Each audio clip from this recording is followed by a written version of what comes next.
Kimberly. I am so excited for our next project that we're going to work on.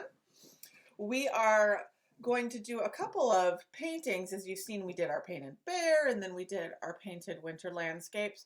And we're going to continue with the paint theme, and we are going to be working on painted cardinals. Now, I know you're getting pretty good with your paint, so you'll keep working on developing your paint skills.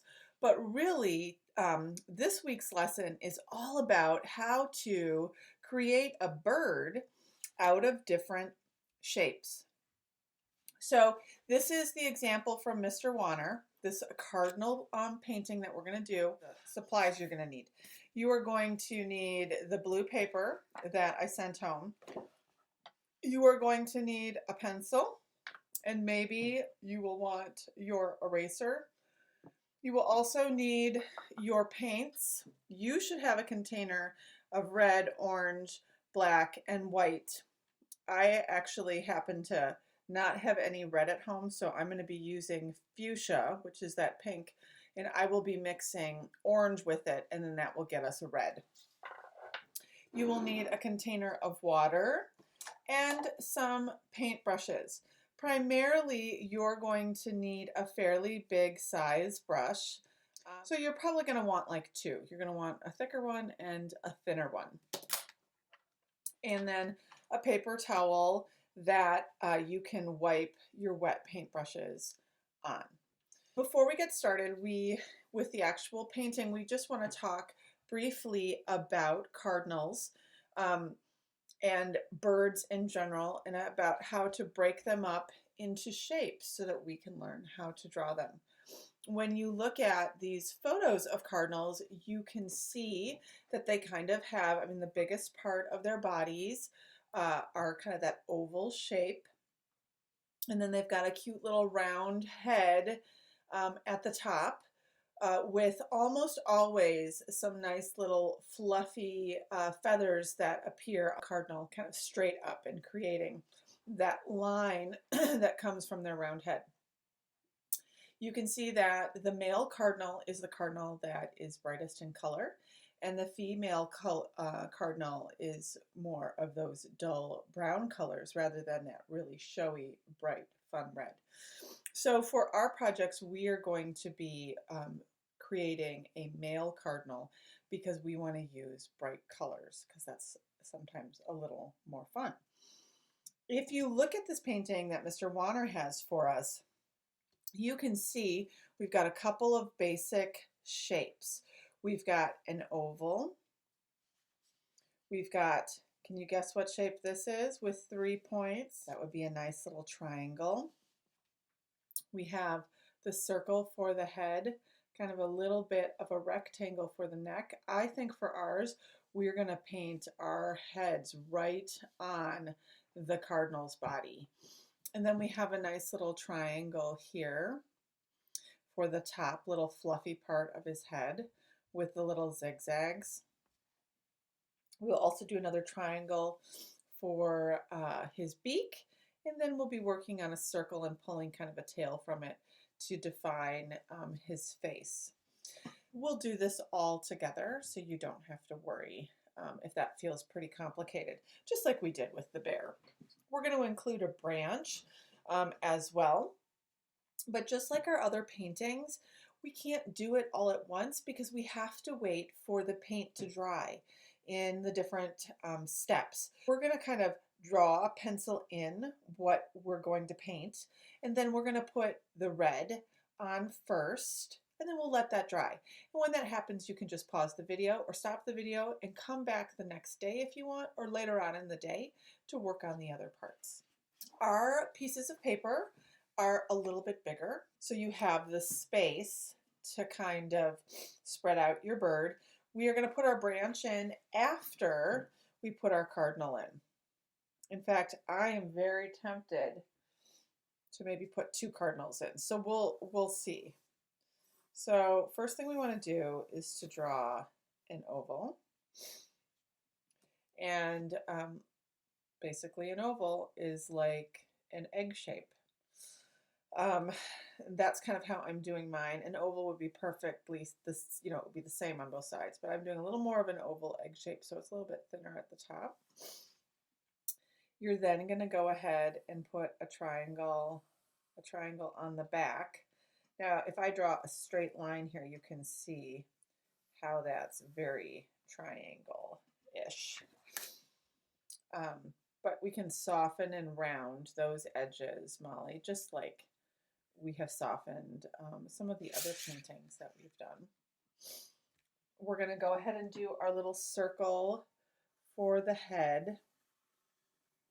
So you can draw a circle right on top.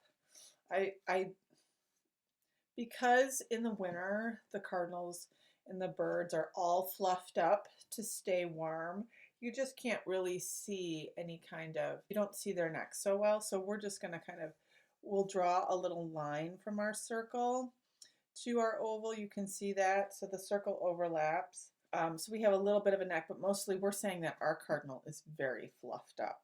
So that's why we aren't going to separate it quite as much. Then we're going to go ahead and I'm just going to draw this in just so I can kind of see how my cardinal is going to look. That's another triangle.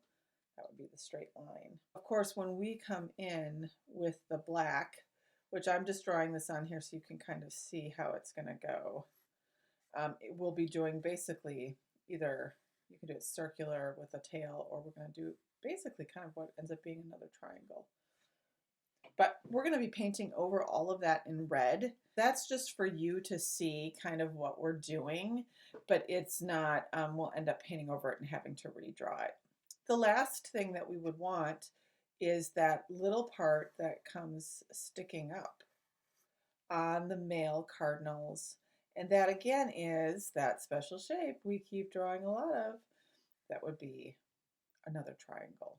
So we have the basic outline of our bird. Molly, I drew that kind of fast. If you need to pause, erase any shape that you don't like, redraw it, this would be the time to do it. So just pause the video and go ahead, and you could even do it on a separate sheet of paper, just do a little practice, or you can just erase on here.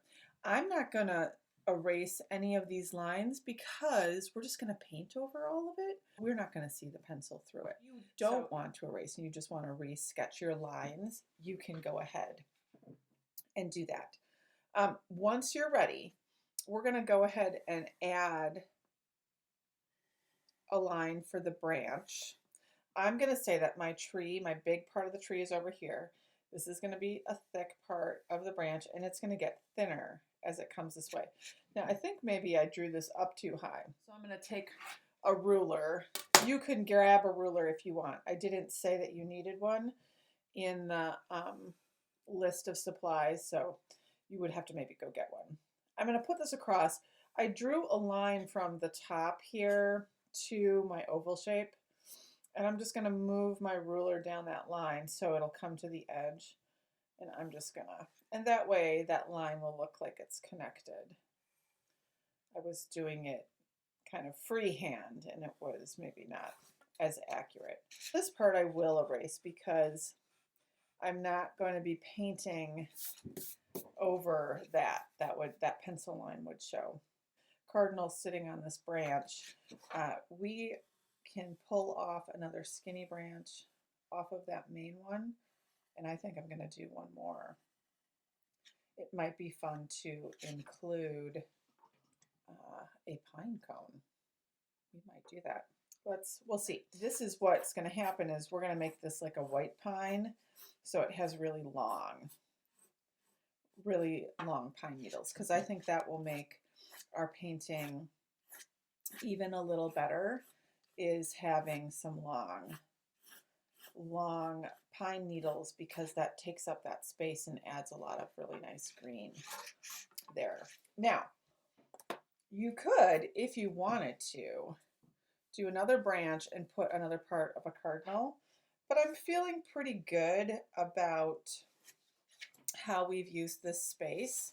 I think instead what I'm going to do is take my ruler and just create another branch coming off, and got those lines, and I just will create a couple more branches coming off of that, and those don't have to be perfectly straight. And I kind of mark in where we'll have some pine needles. You can see that our little cardinal is in the middle of some branches. I think too, here I'll have like another branch coming off, and we can see pine needles coming from another branch here. Okay, so we don't need to fill it with probably very much more. If you want to include a pine cone, you can include a small oval. And maybe I'll do, actually white pine trees kind of have small, pretty small, tight pine cones. So I'm going to do 2 of those up there, maybe 1 down here. Can put those in, and we'll paint and deal with those later. All right. So if you're feeling pretty good, you like how your composition looks, that is how you've put your bird and your branches within the space of your paper, you can grab your paints, get that red paint out. We're just going to work with our red paint first. I'm going to do what I always like to do. I'm probably actually going to switch my paint closer to my water. You're going to get your brush wet. You can dab off the extra on your paper towel, and you are going to have your red paint, so you don't have to worry about it. My palette, this is from our painting before, and tempera paint, which is the paint that you're using, once you get it wet again, you can still use it. I know we talked about this before. So I'm just actually adding a little bit more water to the leftover red paint I had. And I'm taking my orange and I'm mixing it in there with the fuchsia. You won't have to do this mixing because you already have your red. But for me, since I don't have any red at my house, I'm making it right now. All right, if your drawing feels as if your brush is going to be too big for it, it's going to be kind of out of control, you can always switch to a smaller brush. So for the biggest part of the bird, I think my bigger brush is going to work. So I'm going to just layer on the paint. Now, when we were working on our bears, Molly, we were really trying to make different kinds of texture. Remember how we made the scarves really smooth by making kind of smooth lines with our brush and paint? And then when we wanted it to be the bear's fur, we dabbed it on like this. Remember that? That was a lot. I hope you had fun doing that. I had a lot of fun doing that. Your bear turned out fantastic, by the way. But for this, these are feathers that all kind of go in the same direction on the bird. This would be where the wing is. And then this tail is actually a whole set of feathers that all come together when it is sitting and kind of make a smooth shape. So we want to keep the texture of our painting really kind of long lines and very smooth. So I have the body and the tail here. For the head, like I said before, we're just going to paint over those pencil lines because we have to paint those in with another color later. But those just kind of gave us a sense that, oh, what we're drawing is good. So you can kind of see here that shape of the bird coming together. And I'll just keep adding. I'm going to keep adding paint. And again, you won't have to mix yours. I just am the one who has to mix it. Now this brush is starting to feel a little big for the small area on top of the head that I want to paint. So I'm going to pull the paint that I have left from my brush. I kind of twirl my brush around to squish out the paint. I'm going to just spread out that extra paint that I have so it can make the rest of my shape opaque. I'm going to clean that brush off, and I'm going to step down to my smaller brush. The advantage to your big brush is that you can cover a lot of space very quickly. So for the smaller brush in the smaller area, I'm bringing my paints a little bit closer, and as you can see, I'm going to have to do quite a few layers. My brush is so small, I have to keep going back and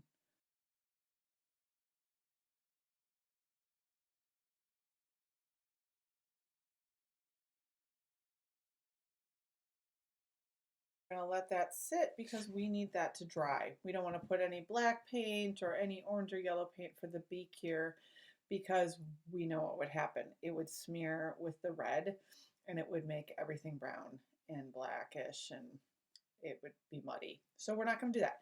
So Molly, clean your brushes, set your paint to the side. Whenever you have extra paint, if you have it, and you know that we aren't going to be using red anymore for this project because we've painted it all in, you can always use your paint for other things, or you can put it back in your container and put the lid on and save it. So I will see you in just a little bit once your paint has dried. Okay, Molly, we are back. I hope that you are liking how your painting is looking. Mine is all dry and ready for our next coat. I just wanted to remind you again that we'll be doing this in sections. So we're going to do another set of painting, and then we're going to have to take a break and come back and continue to work on that after our next set of colors dries. So we are going to be adding the beak, the black area around the eye, and the brown for our branches, but then also our pine cones. The paint that you should have out then would be the black, the orange, and the brown. I have my orange from earlier today. I pulled out a little bit of yellow because my orange is pretty dark. Yours should be lighter, but you can always add a little bit of yellow if you would like. I'm going to go in with my medium or small size paintbrush rather than my large one. I'm afraid the large one will just be too big. I think that I'm going to just take a little bit of my orange and pull that out and mix it with the yellow just right away. So if you, like I said, if you want to lighten yours up, you can go ahead and do that.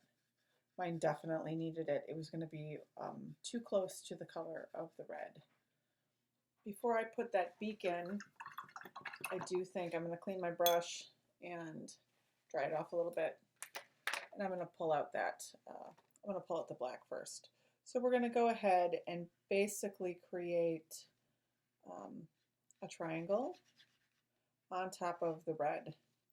We are going to be fitting the eye in white of our cardinal there.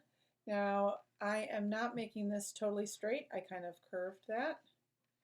You might be able to see your pencil lines that you put in before we painted it red, and you could do that. You can just fill that in, but about that. So that goes really fast. I'm going to take this black since I have it, and I'm going to go back to my red that I have, and I'm just going to add a little bit of water. And you can see I'm going to make a red, a really dark red with that black. A lot of my red had already dried, but I'm just adding water to it, and that gets it ready to use again. We're going to take this darker red, and again, I need some more water. We're going to kind of put in a curved line. So we're going up from kind of where that circle was. We're going and putting that curved line about halfway through our oval. It's kind of like a moon. Once you do that, you're just going to go in and put a couple more of those in. These are going to be very subtle, and they're just kind of marking a little bit of where that wing would be. Once they dry, like I said, subtle means that they're really kind of hard to see. They're not obvious, they don't stand out. We're going to take a little bit of that dark color again, and we're just going to put some basic lines, maybe 2 or 3 in the tail.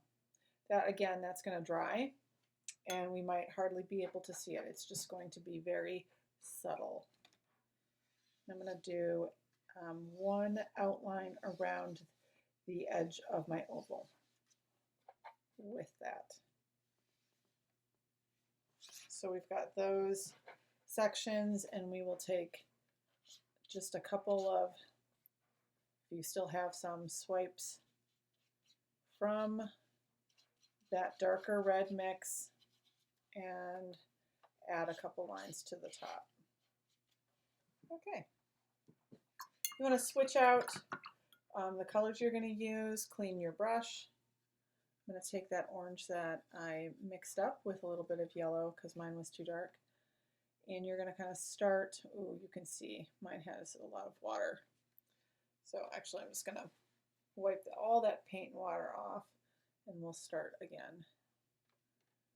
So I'm going to start near where that black starts, and I'm going to fill in my triangle. This is going to be the beak of our cardinal. Now, I don't know if you can tell, I'm going to pull it up even closer. My paint, you can see the paper through it quite a bit. In the yellow, it's just not very opaque. The paint I send home for you is better. It has a white base, and so it is what we call more opaque. That means that it's harder to see through. It's not transparent. Transparent means that you can see light through something.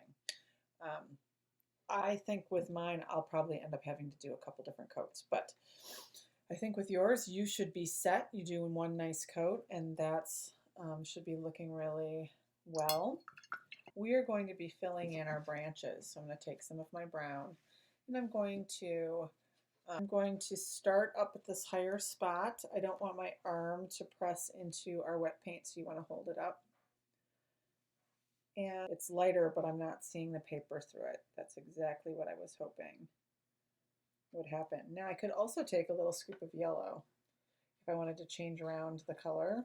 I could even mix in some orange actually if I wanted to, because I don't think I will need much of that.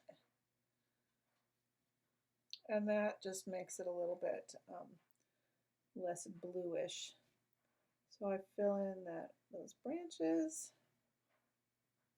I pick it up again on this side.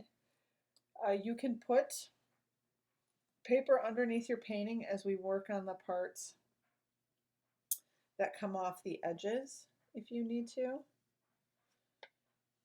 So I just kind of, as I go from the thicker ends, I just pull my brush up a bit as we get to the end because I want it to be thinner. Let me just pull it up a little bit. I've got this one little spot here, and we'll let that dry. I do have a pine cone here. We're gonna fill it in nice and solid, and then we'll come back and add some marks to make it a pattern, to make it look like a pine cone. I'm going to turn my painting around like this. I'll do the same thing I did with the branches below.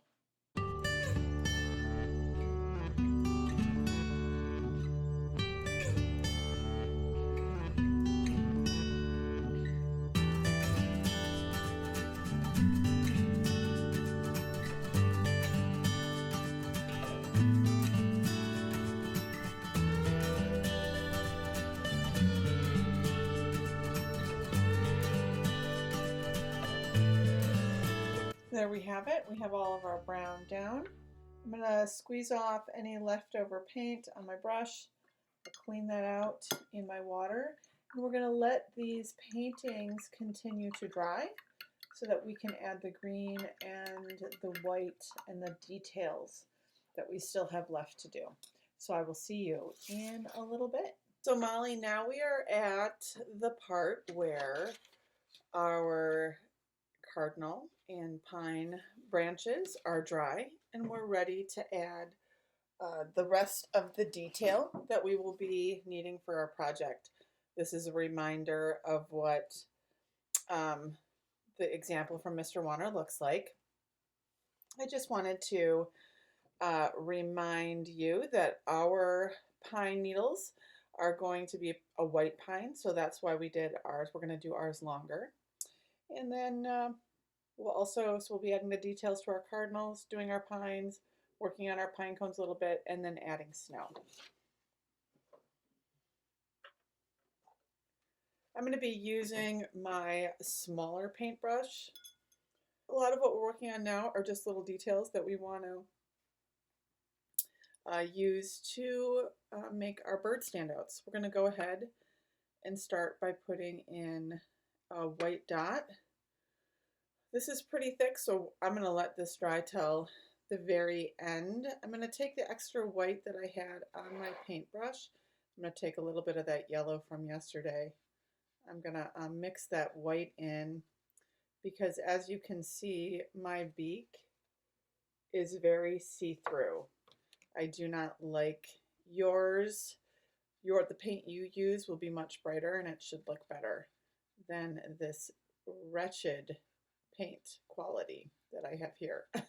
So I'm going to add another layer to my beak, but we'll come back once that's dry and we will be putting in a little black line when we put a little black dot in the eye so that it appears like the beak is separated.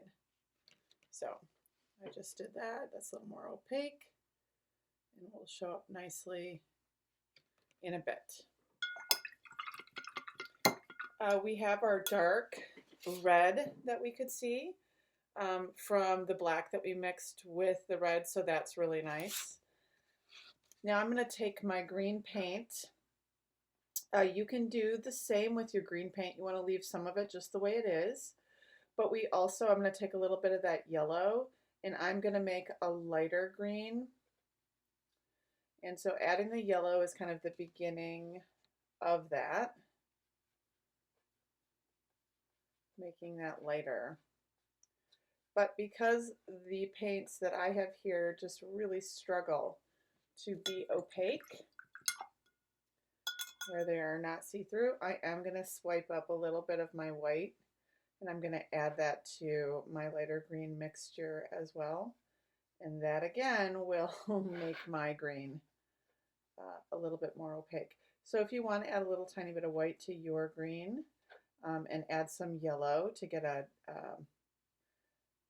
light green and then the green that you already have, that would be fun. I think it's fun to always mix colors and come up with some of your own versions.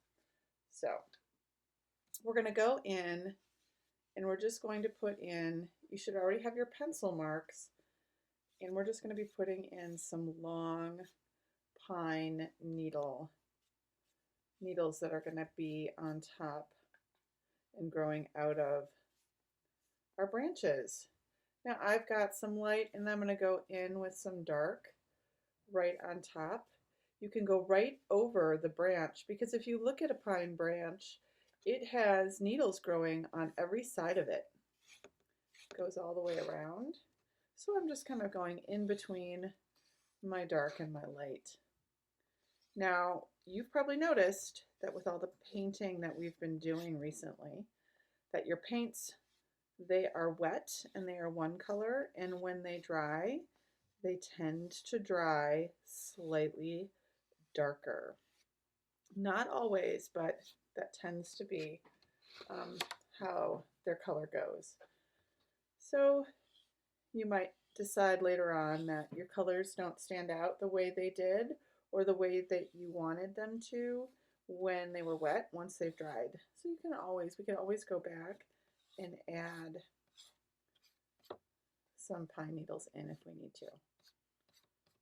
And sometimes I'll end up thinking, oh, the light ones came out just fine, but I think I need to add a couple of dark ones. So you can, that's a decision that you can make as you're working, Molly.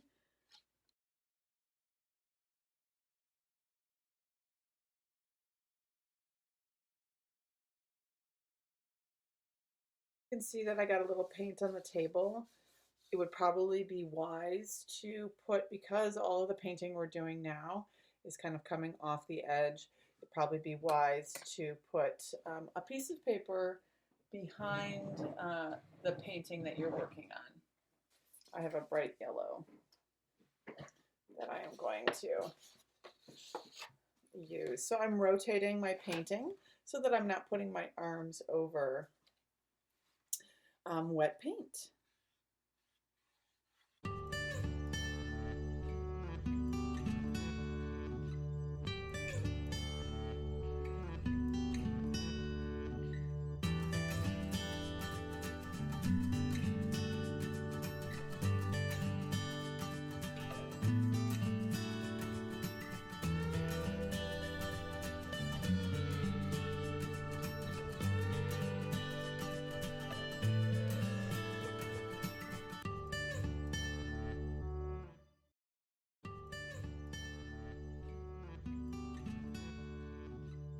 If your paint is too thick and you're having a hard time getting it to go down on your paper thin enough, you can always water it down. Making the paint wetter allows you to make thinner lines with it, and it just kind of glides onto the paper better. But it does thin down the color, so it usually makes it lighter. So you just want to be thoughtful as you do it. You don't want to water it down so much that it's hard to see once it dries.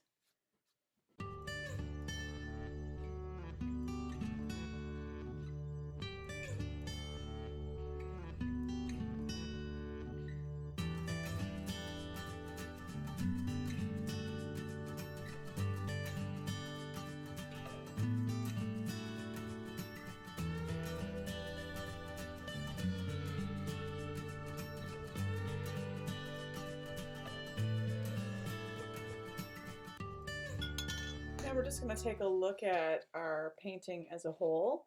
If there's a spot that you look at and you think, man, that could use a little bit more light green or dark green, this would be the time to do it. I'm looking over here and I think I want to add just a couple more dark green pine needles. Well, I have the chance and I have the paint out.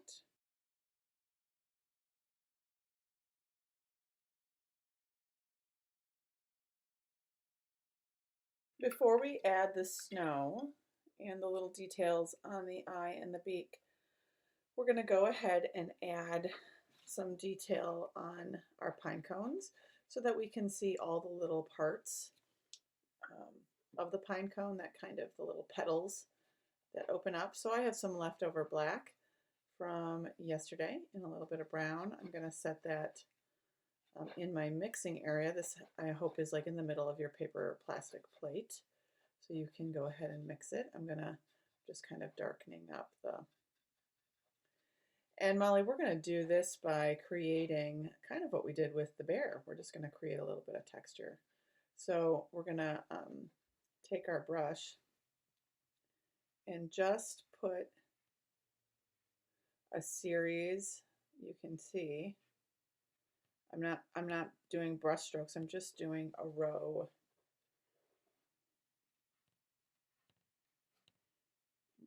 It's almost like I'm just stamping with my paintbrush.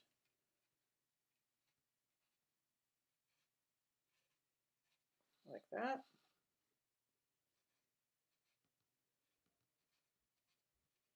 We just want to give it a different texture so that we'll be able to tell that that was not part of the branch. So I'm going to flip it over. And I've got two more. I don't know how many you decided to draw and paint. But again, it's just real simple. You're just making those marks in a row. And you can see I go basically in between the ones previously. So since I did these two here, I'll do this one here. And I just do a row of them.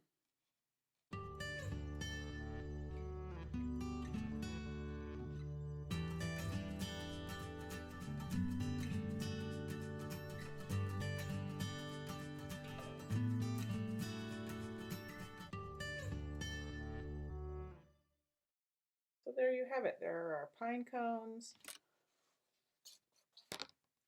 And the pine cones were, I hope you noticed, a lot easier than sometimes they seem like they will be. I have a little bit of dark paint left on my brush, and so instead of wasting it, I'm just going to put a couple of dark lines on some of my bigger branches, just on one edge. This is kind of what we did to the inside of our cardinal. The last thing that we're going to do for our bird is I'm going to go ahead, get a little bit more of that black, but this time just by itself. I'm going to have to be real careful because actually my white paint is still wet. So I'm just going to put one little dot on there, so just one time. And I'm going to spin my brush around because I really don't want to have too much black. And I'm just going to I'm going to go from this point of the beak in just one line. And that separates our beak into two parts. I hope you still know where your little sponge is. We are going to use our sponge again to do exactly what we did for our last project. We're going to add snow to the background. So here's a reminder of what that looks like. I'm going to get my sponge just slightly damp. I'm going to pick up a little bit of paint. I don't have it on my whole sponge. I don't want them to look totally square. And just like we did last time, you get paint on it and then you can mark your paper over and over, so some are thicker and some are thinner. Now I would be careful and not put any on your pine cone quite yet because it's still wet. I'm going to put a little extra on my branch, like the snow has accumulated, and I'll keep dotting the snow. I probably will put a little bit on my branch here. And I'm not going to set it on the whole branch because it's like it just fell on parts of it.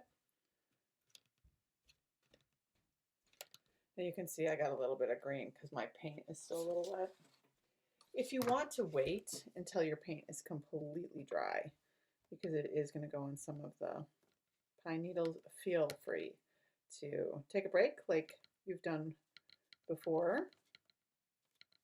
So I put a little bit of snow again on the top of that branch.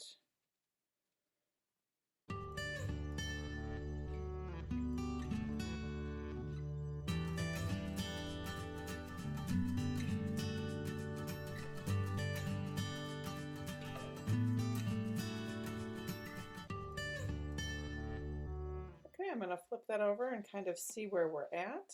I think I want a couple more snowdrops there, snowflakes.